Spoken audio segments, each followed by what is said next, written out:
ஆண்டவரும் உலக ரட்சகர் மீட்பெருமா இருக்கிற இயேசு கிறிஸ்துவின் அற்புத நாமத்தினால் யாவருக்கும் காலை வாழ்த்துக்களை தெரிவித்துக் கொள்கிறோம். இந்த காலை வேளையில இந்த வாழ்வு தரும் உடல் வழியாய் ஒவ்வொரு நாளும் உங்களை சந்திப்பதில் மகிழ்ச்சி அடைகிறோம். நான் விசுவாசிக்கிறேன் இந்த வேதத்தை என்னோடு கூட சேர்ந்து வாசிப்பேன்னு சொல்லி. இந்த ரோமர் புத்தகம் அருமையான புத்தகம்.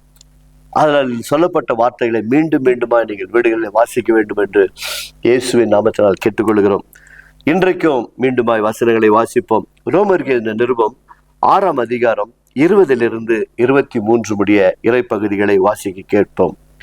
பாவத்திற்கு நீங்கள் அடிமைகளாய் இருந்த காலத்திலே நீதிக்கு நீங்களானவர்களாய் இருந்தீர்கள்.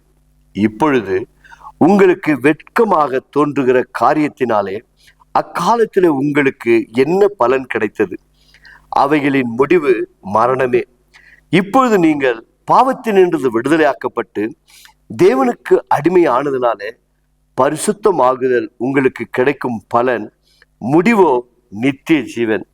பாவத்தின் சம்பளம் மரணம், தேவனுடைய கிருபை வரமோ நம்முடைய கர்த்தராகி இயேசு கிறிஸ்துவினாலே உண்டாகும் நித்திய ஜீவன். அருமையான வேத சத்தியம்.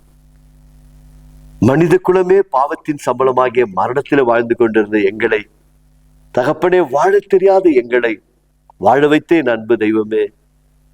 ஒரு காலத்திலே நாங்கள் பாவத்திலே வாழ்ந்து கொண்டிருக்கும் போது அதனால் எங்களுக்கு கிடைத்ததெல்லாம் உண்மையிலே சஞ்சலம், வேதனை, கண்ணீர், கடைசியில மரணம். ஆண்டவரே, அந்த மரணத்தை நோக்கி போகும்போதுதான் அடியனை சந்தித்து வாழ வைத்த தெய்வமே, இந்த நித்திய ஜீவன் என்ற நம்பிக்கையை கொடுத்து இதுவரைக்கும் வாழ வைத்து இப்படி கனமான ஊழியத்தை செய்யும்படி கிருபை செய்தவரே, இந்த நிகழ்ச்சியை பார்க்கிற உம்முடைய பிள்ளைகள் ஒருவேளை என் வாழ்க்கையில பல தோல்விகளை சந்தித்து விட்டேன், இனி வாழ்வதை விட சாவதுதான் மேல் என்று நினைத்து கொண்டு இருப்பார் என்று சொன்னால், இன்றைக்கு அந்த தற்கொலை எண்ணங்கள், இன்றைக்கு அந்த மரணம் என்ற எண்ணங்கள் உம்முடைய பிள்ளைகளை விட்டு நீங்கி போகட்டும் சுவாமி. நித்திய ஜீவனுக்கு எதுவாக நானோ அவைகளுக்கு ஜீவனை கொடுக்கவும் அது பரிபூர்ணம் அடைய வந்தேன் என்று சொல்லி எங்களை வாழ வைத்த தேவன், இந்த நிகழ்ச்சியை பார்க்கிற அத்தனை பிள்ளைகளையும் நீர் வாழ வைக்கும்படியா நாங்கள் செபிக்கிறோம்.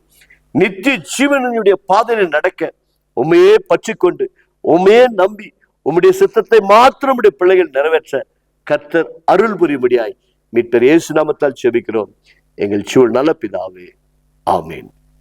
God bless you. கர்த்தர் உங்களை ஆசீர்வதிப்பாராக. தொடர்ந்து நிகழ்ச்சியை பாருங்கள், அடுத்தவர்களுக்கு அனுப்பி வையுங்கள். கர்த்தர் உங்களோடு கூட இருப்பார்.